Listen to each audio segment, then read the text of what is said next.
Hi guys! Welcome to my vlog. So our video for today is pag-usapan natin kung paano makahanap ng trabaho dito sa Australia.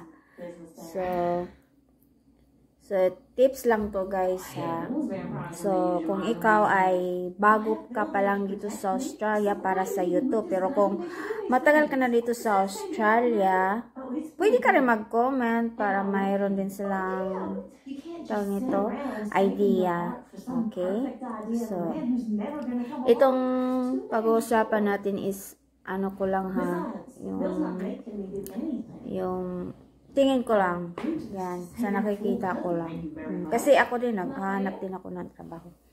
So, ganito yon. So, first, sa unang-una, ang gawin mo is, kabisuhin mo muna yung, lugar kung saan ka dito sa Australia. And, pangalawa, kung hindi ka pa marunong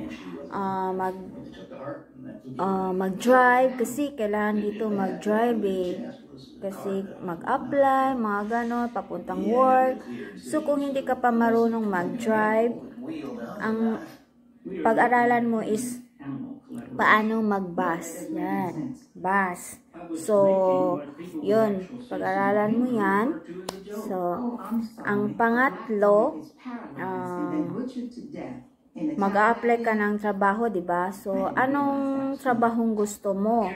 So, kung ang trabaho mo is, yung mabilisan niyang na trabaho, or kung may degree ka, why not? Doon ka pupunta, diba? Doon ka mag-a-apply sa mga office, mga ganun, diba? So, kung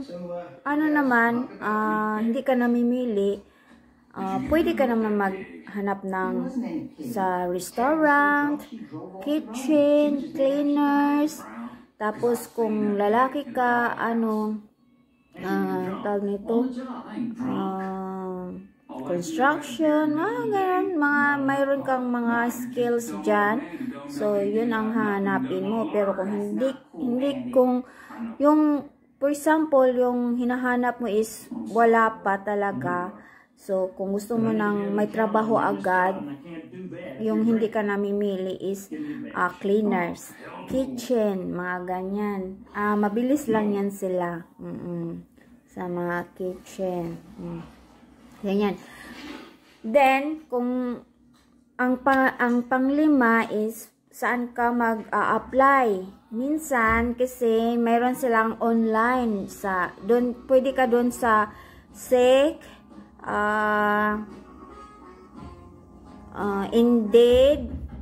Indeed, at saka and basta yung mga ganyang online, dyan ka maghanap ng meron dyan mga position, mga hiring dyan, marami dyan.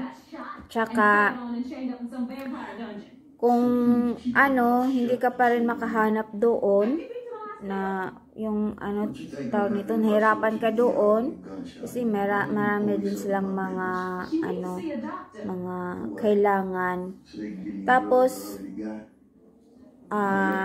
tawag nito, meron ding kung kunwari meron ding hiring sa mga aged care. So kung caregiver ka dun sa Pinas, kung basta may mga requirements. Oo, basta pang caregiver. Pero kung wala pa, pwede ka naman mag-aral dito sa Australia. Pwede ka para makapagtrabaho ka agad. Mabilis yan kasi demand yan dito sa yung caregiver, aged care, ganyan. Tapos sa mga lang to ha, mabilis lang na makahanap ng trabaho ha. Kung hindi ka maarte talaga, makahanap ka talaga ng trabaho pag hindi ka maarte. Tapos ano pa ba? Yun. Baba. Nakalimutan ko na tuloy nakalimutan ko na tuloy. Yun, yan pala. Kung, di ba doon ka na mag-apply sa mga online. Pwede ka rin mag-walk-in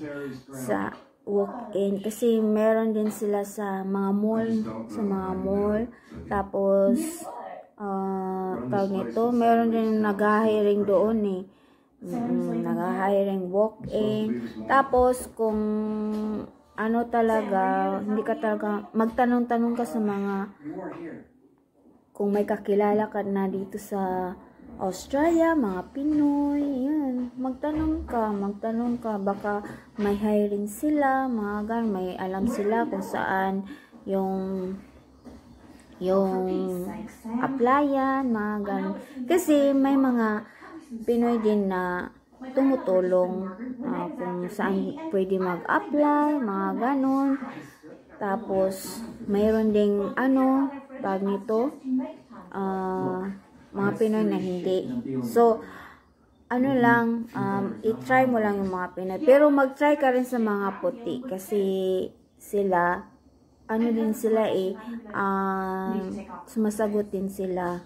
Lalo na pag nasa mga mall, magtanong ka, mga ganyan. Cleaners, mga ganyan, sa mga restaurant, ganyan. Magtanong ka lang, mga foreigner, yung mga nagtatrabaho, sa mga groceryhan, yan, yung mga, maglalagay lang, yan, fixing ba yung tawag, iwan ko kung anong tawag nila dito, yun. So, sana guys, itong video na to is nakakatulong sa inyo, dagdag kaalaman sa inyong paghahanap ng trabaho. Ita-try nyo guys, para makahanap na kayo ng trabaho, okay? So, good luck, and kung nagustuhan mo to ang video na to, paki-like and subscribe and click the bell para updated kayo sa aking video. Then, pwede kayo mag-comment dyan kung anong ini-next kong video, okay? Thank you. Bye!